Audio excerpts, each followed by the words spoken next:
IMHO Talk Show.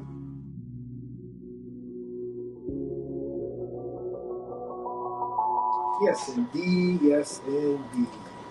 IMHO Talk Show. That's right. Back like we never left, Miss Matt. That's right.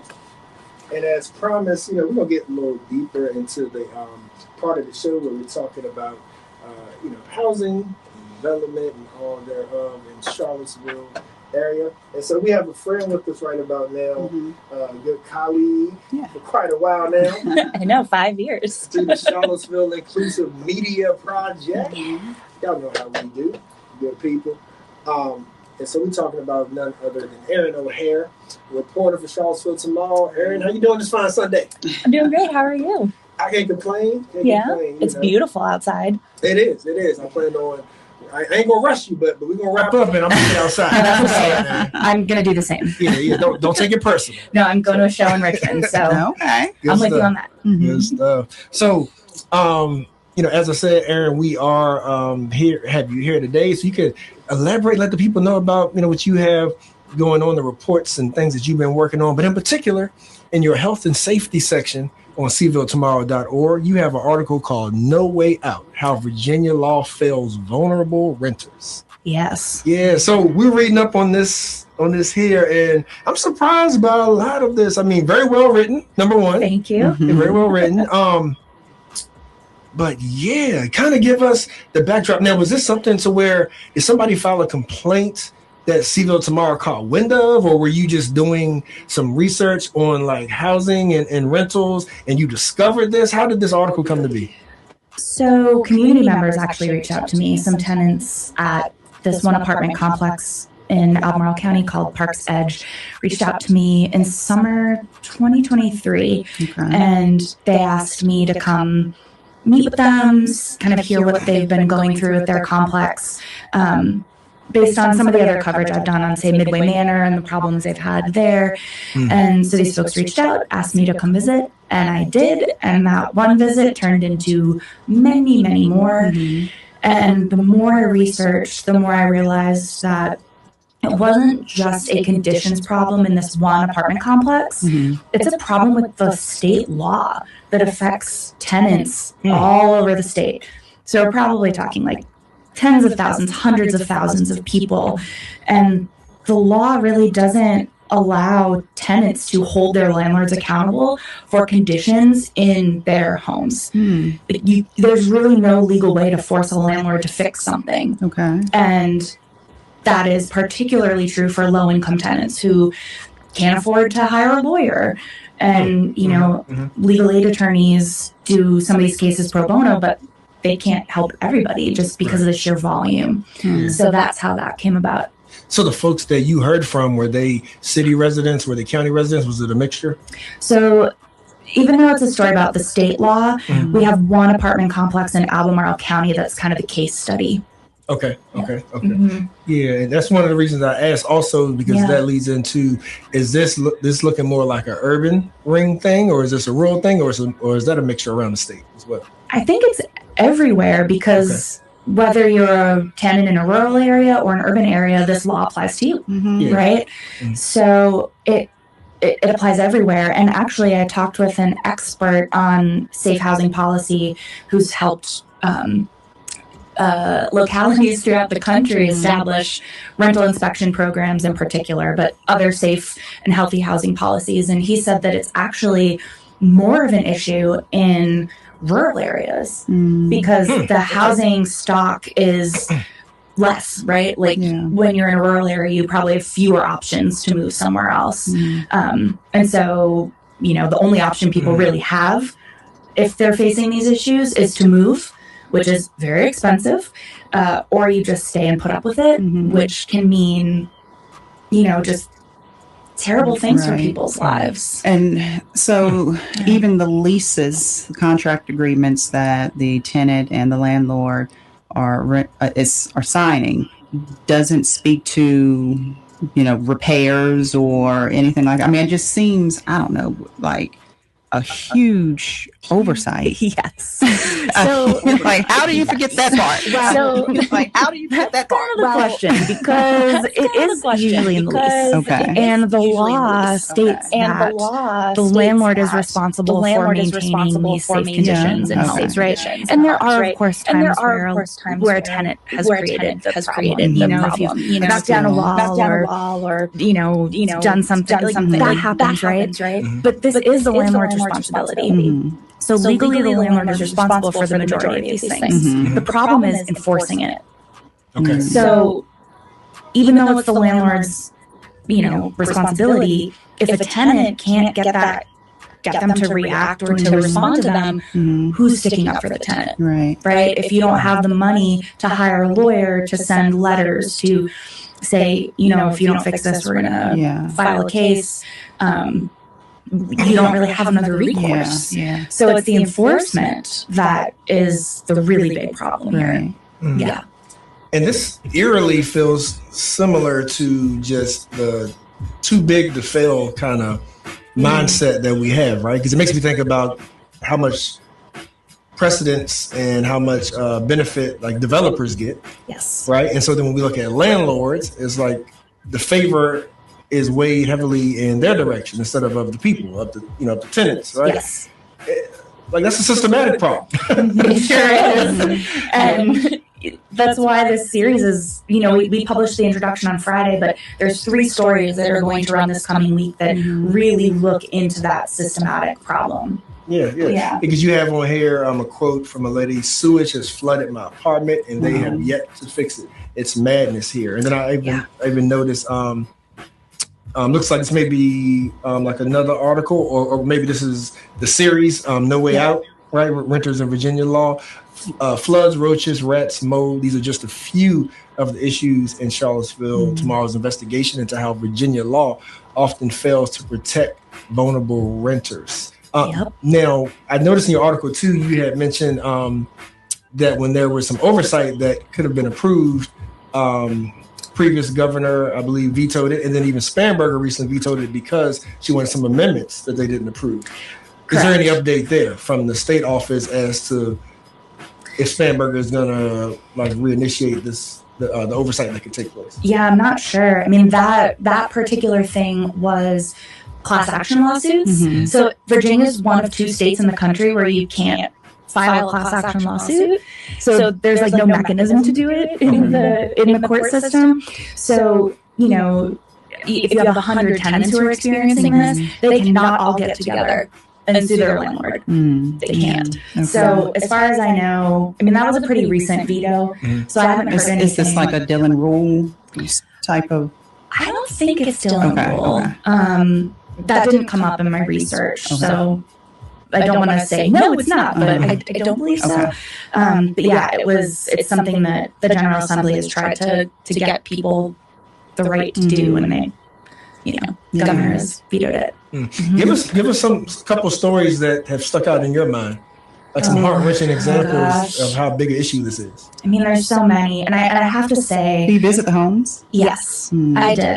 I've been to these folks' homes many times. I talked with 7 residents, and then I talked with some community organizers and legal aid attorneys who talked with even more than I did. Okay. But I've been to Parks Edge many times. The residents have invited me. I didn't go knock on their doors. They invited me.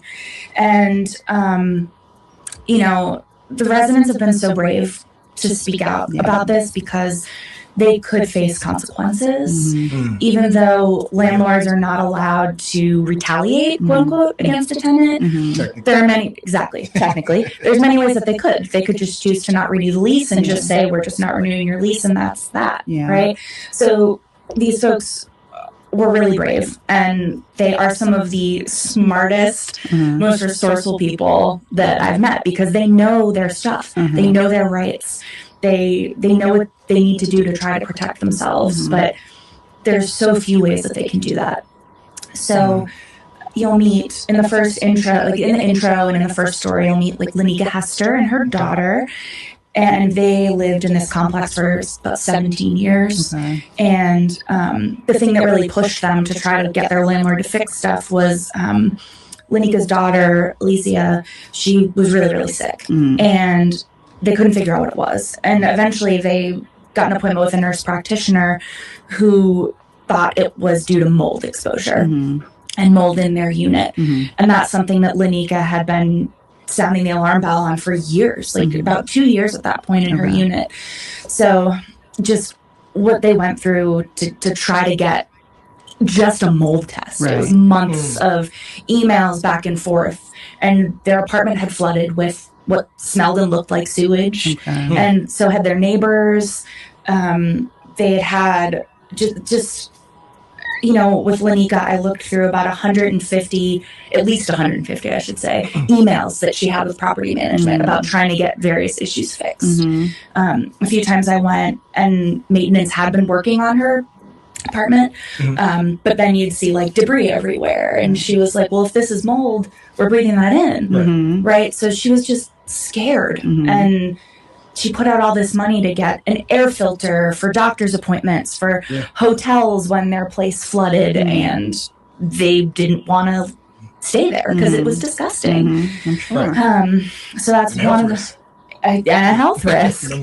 And speaking of health risks, I talked with a mother who at the time, I think he was 2 or 3, her son would not sleep in his bedroom because of how many times he had woken up to rats in his bed, or rats screaming, stuck in a trap that they had set because there was a rodent infestation. And those are really hard to stop, but residents were like, why is it taking so long? Why isn't this being dealt with? And that same woman, she just told me so many terrible stories about the rats. And she showed me photos. They chewed through the fabric of her couch. There were she sent me a photo of just rat droppings all over, and that's so dangerous. Like, rodent droppings can have all kinds of diseases in them. And her apartment also flooded, and the photo she sent me, this stuff looked so similar to what Lenika had gone through.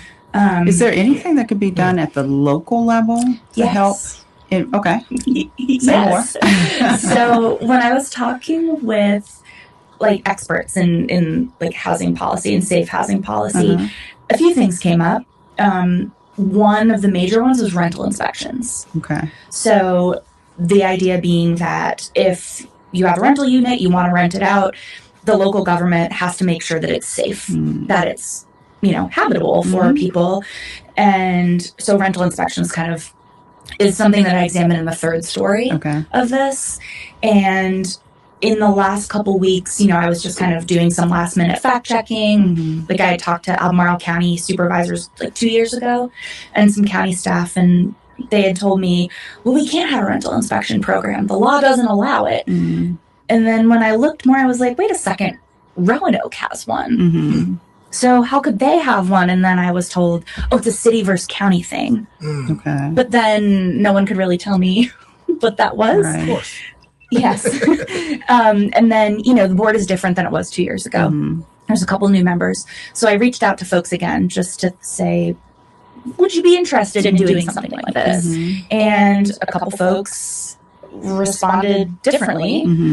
Sally Duncan in particular, she brought it up at the very next board meeting. So we talked May 13th. On May 20th, she brought up at the board meeting, I want to talk about rental inspections. I was just made aware that we can have a program, and I was told we couldn't. So what can we do about that? So the Board of Supervisors has actually asked county staff to look into what it would be. What would that program look like? There are things in the law that make it really hard. Like, for instance, they the can't entirety. Well, you can. That is one. That's one thing, right? With a rental inspection, you could enforce that kind of stuff, which they're not doing right now. The county doesn't. It doesn't enforce the maintenance code. It enforces the building code, not the maintenance code. Oh, wait, hold on. The building code has 3 parts. The maintenance code is one of them. Sorry, this is like 3 years of research we're talking about. So county staff is going to be looking into what it would be like to create a rental inspection program, how much money it would be, what they would need for it. And then there are a couple of new laws that are going to be taking effect that could also help.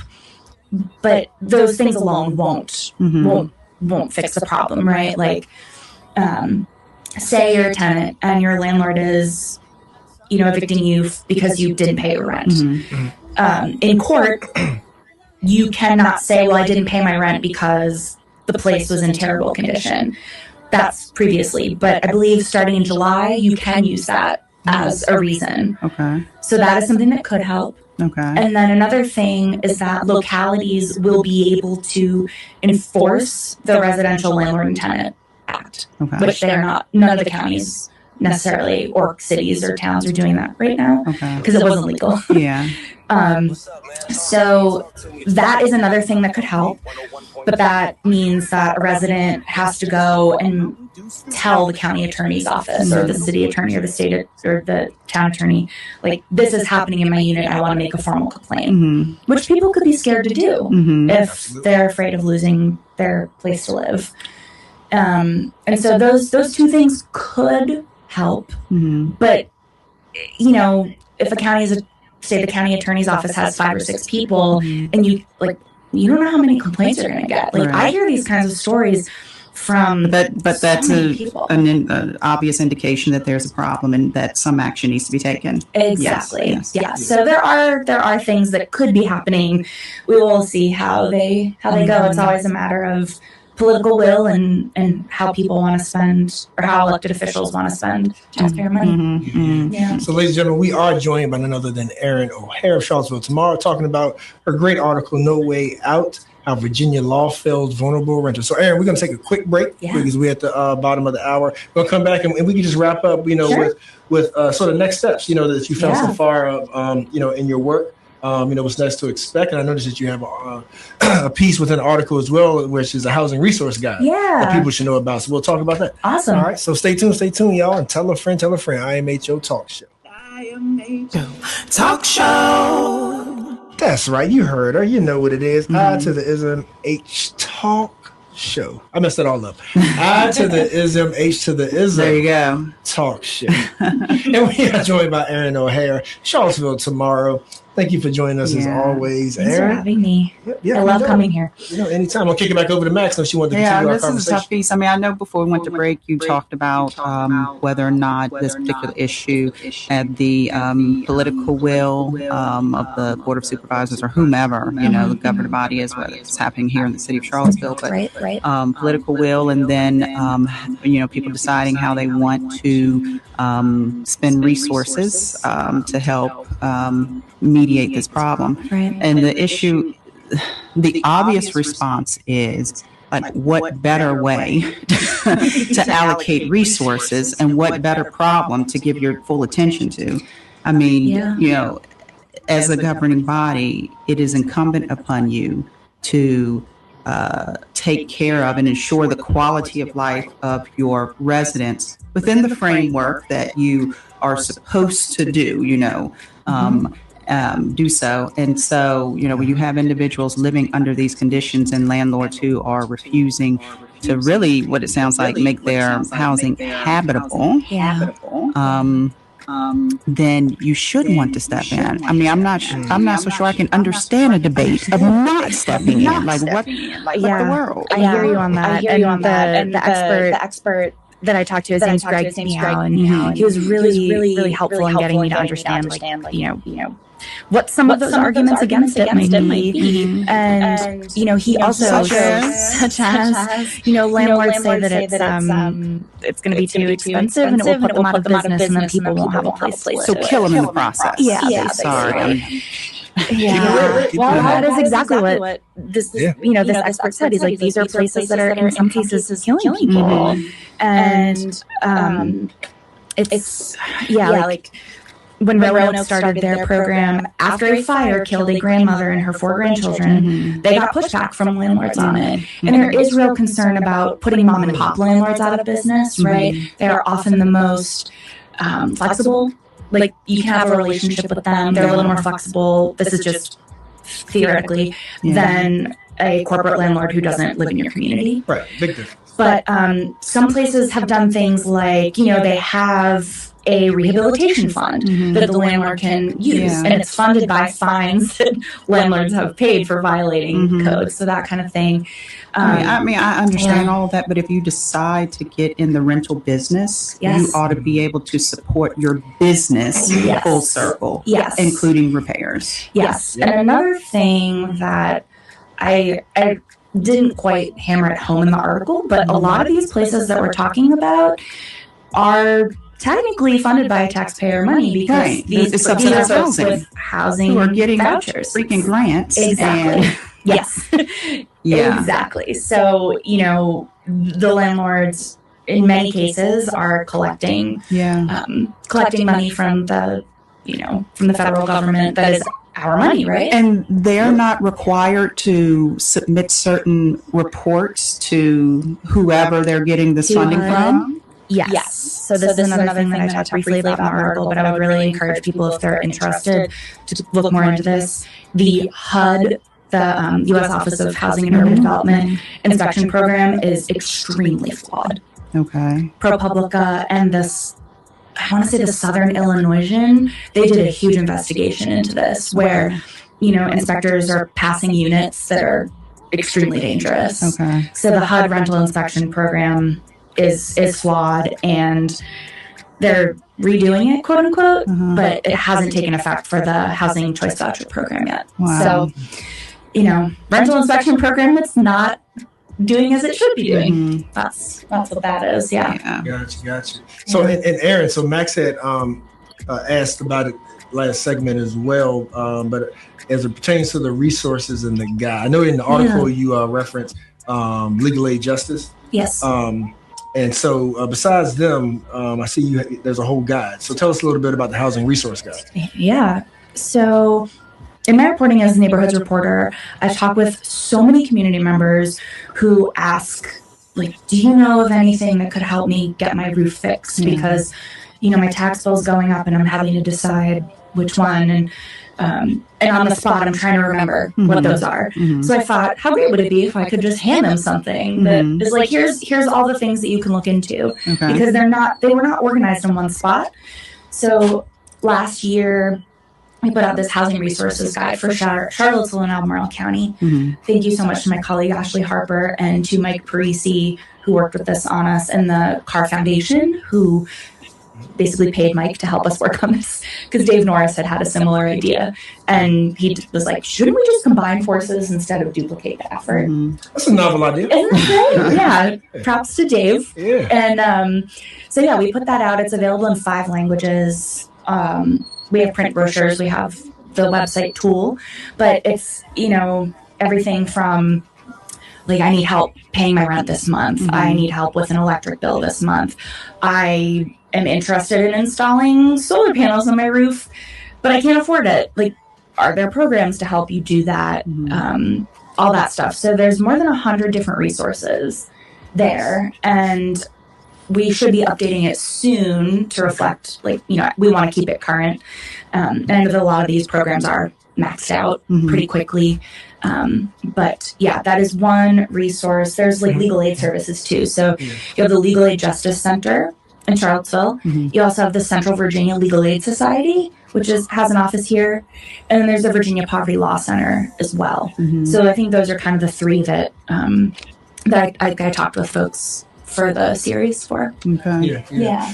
So what's next? Because one thing I appreciate about Charlottesville Tomorrow, and why we, appreciate being colleagues, is that it goes deeper than reporting. It's like community involvement. So when you have these different guides and these resources that people can tap into, to help out, we look at No Way Out, the renters in Virginia law. Right? Yes.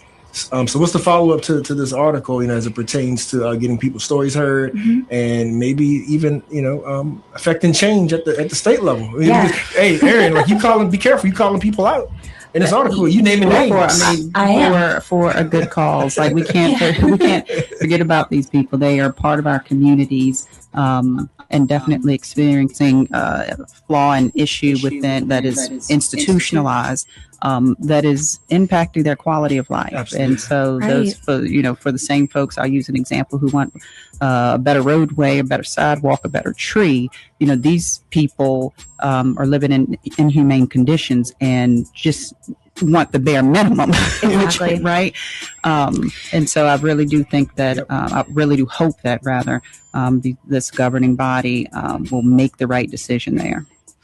Yeah, I hope so too, because these are their constituents, right? Mhm. And there are I found about 18 places in Virginia that have rental inspection programs, but none of them are in Central Virginia. The Okay. closest one is Roanoke. Mhm. So, Albemarle County is kind of a case study, Mhm. but it applies to everywhere. Charlottesville doesn't have a rental inspection program outside of, I believe, some of the UVA student properties around Grady Mhm. and Rugby and that sort of thing. But, I've already had a couple of the folks who I interviewed send me a text message saying like, I'm weeping. I Yeah. feel heard. I've had a few people who I didn't talk to for the article who've experienced similar things send me messages and say like, I feel seen and heard even though you didn't talk to me for Yeah. this. And That's that means awesome. everything That's to me, because that's why I do this kind of work, and it's why I'm calling people out. Yep. I have a lot of privilege in my position, and as a reporter for Charlottesville Tomorrow, where we really focus on including voices that have been ignored, left out, cut out of broader conversations. We focus on like lifting them up, right? They have a voice, and oftentimes they are using it and trying so hard to get folks to listen to them, and they're just often pushed aside. And so saying, this is a problem that we have not talked about as a broader community, and it's affecting so many people. So many people. Shouldn't we be talking about I know. it? So, I would hope that it brings awareness to this issue broadly. I hope that it helps folks feel seen and heard. I hope that it inspires action from the people who we elect to take care of us and be good stewards of the money that we pay them to improve our community in theory. And same like on the state level too. Like the General Assembly could maybe do something about this. The governor could maybe do something about this. But will they do it if we don't push them to do it? Right. Is always the question. And we do have 3 more stories coming out. So we have one publishing tomorrow, one on Wednesday, and one on Friday. And I'm sure this is not the last time I'll write about it. I wrote a lot about problems at Midway Manor, and it comes up a lot. So this is surely not the last time, but I would like for it to be less frequent. Right. If completely, Yes. that I don't have to write about it at all. Like Right. that would be great. Yeah, that shows level of success. Exactly. Yes. Yeah. So. Yeah. So, I want to thank you sharing your Sunday with us, and definitely for doing the hard work of reporting on such a serious topic here, and meeting with the individuals who need a voice, who need your help, and meeting them where they are, and trying to provoke some type of change when it comes to conditions that they're dealing with.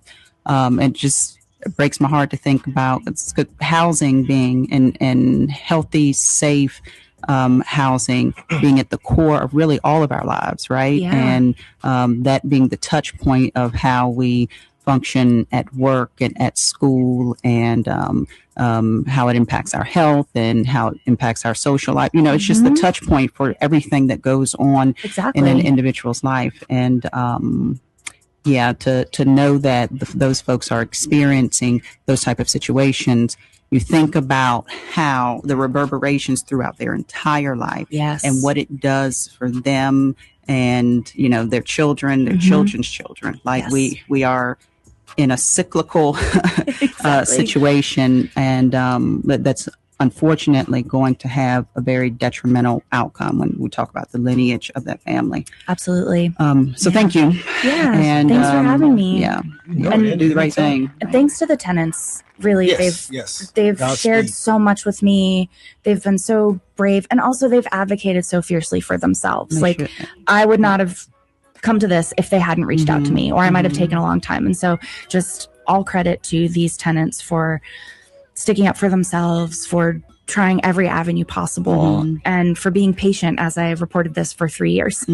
And hopefully it also puts enough pressure on the landlords to Yeah. make some changes on their own without being forced to make those changes. Yes. Yeah. Do the right thing. Doing the right thing, right? Yeah. So, fam, we have been joined by Charlottesville Tomorrow's Neighborhoods reporter, Erin O'Hare. And Erin, I'm going to give you your flowers real Oh, quick. thanks. I'm going to help you get flowers because I'm going to read this little tidbit from the Seville State. Erin's reporting is a testament to what can happen when journalists listen to their community, paving the way for change when other systems fail. Investigative journalism is essential to a healthy democracy. It informs citizens, holds institutions accountable, and catalyzes action. If you believe these stories deserve to be told, consider donating. Together, we can ensure the more voices are heard, that the stories that matter most do not go untold. So y'all go there, Seville, and you can donate to help support And also, this good nonprofit work. if you have a tip, we have a tip form. Like if you want to get in touch, if there's something you're experiencing, you know, we want to hear from you, and you can contact us through our website because, again, I get most of my stories directly from community members. So please get in touch. You probably know someone who knows how to reach me. So, yeah. Sounds good. Yeah. Thank you, Erin. Thank you. I am Major Talk Show.